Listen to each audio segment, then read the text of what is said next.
self-medicating.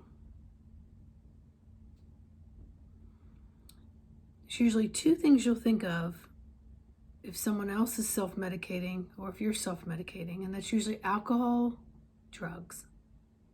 Those drugs can be prescription, non-prescription. They could be the latest legal way to whatever it is. If you're doing it for reasons to suppress anything, it's self-medicating. Let me say that again. If you're doing it for any reasons to suppress, which means to avoid, you're self-medicating. But those aren't the only ways to self-medicate and avoid the inner dialogue of facing yourself and what's going on in you.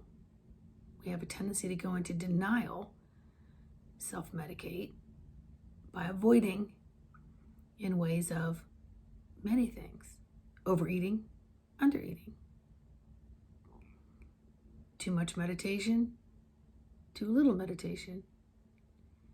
Always having to be busy, busy, busy. Fear of being alone, so you surround yourself with anything and everyone, even if they aren't in your best interest.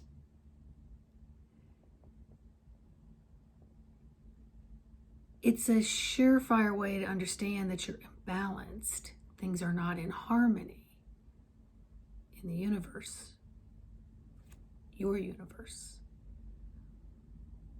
Talking bad about other people all the time. Judgment, over judgment. All those opinions. You know what I say about the opinions? They say everybody's got one. And I say that's not true. Because for every one a-hole, there's probably a billion opinions that come through that person.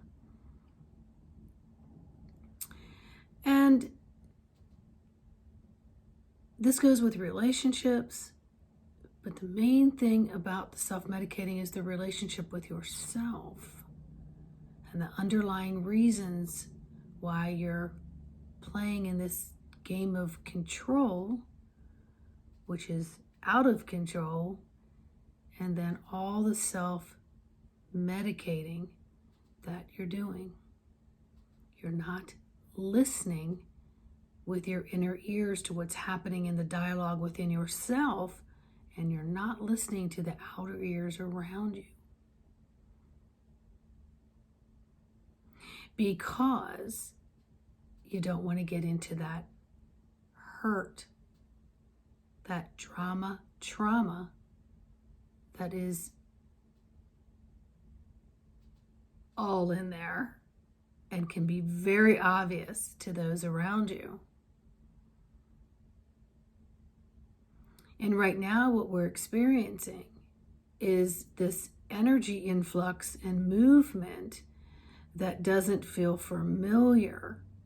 And so we're experiencing what might seem like cray-cray, mental cray-cray. And then we're taught to reach outside of ourselves and grab the brown bottle with the white top. And then we make that okay because it's been given to us by the medical gods. What is one thing that's been taught in the last few decades? Self-advocating. And if you're not in a place, in a mental condition to be harmonized and balanced, then you need a tag team to help you. And, you know, a lot of people want to throw around the word starseeds and light workers and so on. And we chose to be here during this time, regardless of any of that. We're going through some topsy-turvy insanity that's uncomfortable. And we reach for things to what we think is comforting us, which could be null and voiding and numbing the emotional feeling pastures. We're just jumping over so we don't have to feel or deal with in this moment.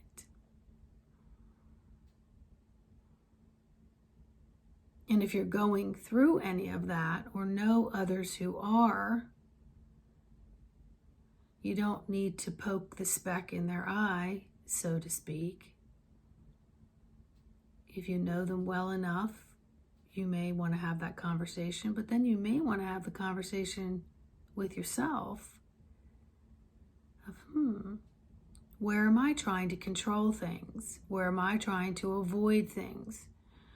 Where am I creating blockages where flow might be the better route?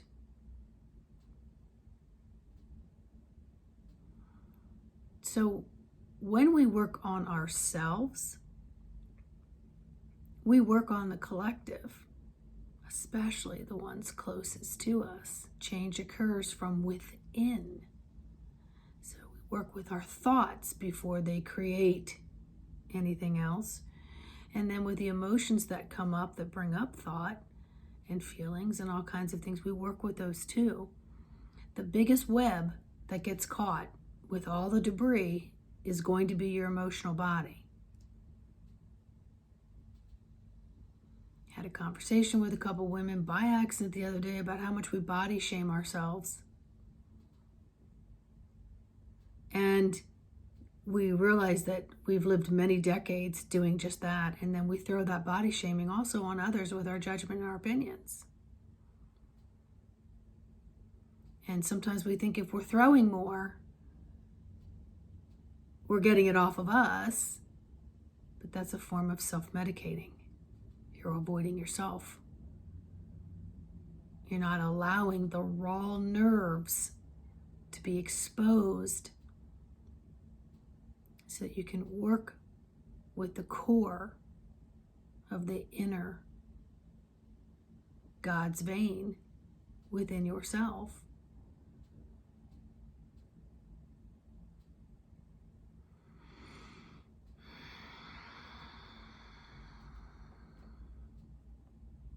It's something to think about, isn't it? And look around at more and more people who are going into this avoidance, self-medicating. And, that can also be where you have the reactors, people that just blow up and react. That's another way of self-medicating because you're deflecting what's really happening in your own reflection. But people aren't taught to look at themselves in the mirror and create that dialogue. And they're all lessons. There's no blame, shame here, folks. It's all a lesson. And when it becomes obvious to you, you have a choice. I'm either going to plant myself in here and I'm going to work with this, and I'm going to watch the change within myself and douse it with a lot of love, and I'm going to watch what occurs around me.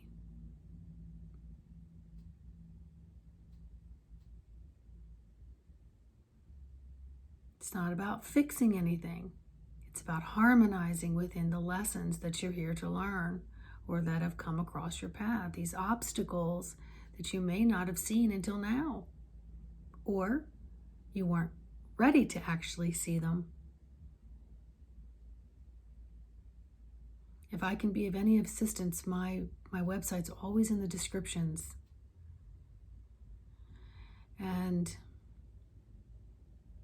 you've got to know you've got this. You want it, you desire it, you manifest it, you've got it. And you might go through some tripping and falling and trials and tribulations. But let me tell you, when it gets into that gut source, you will learn to master. Please like, subscribe, and share. So much love to each and every one of you. I'll see you on the next video.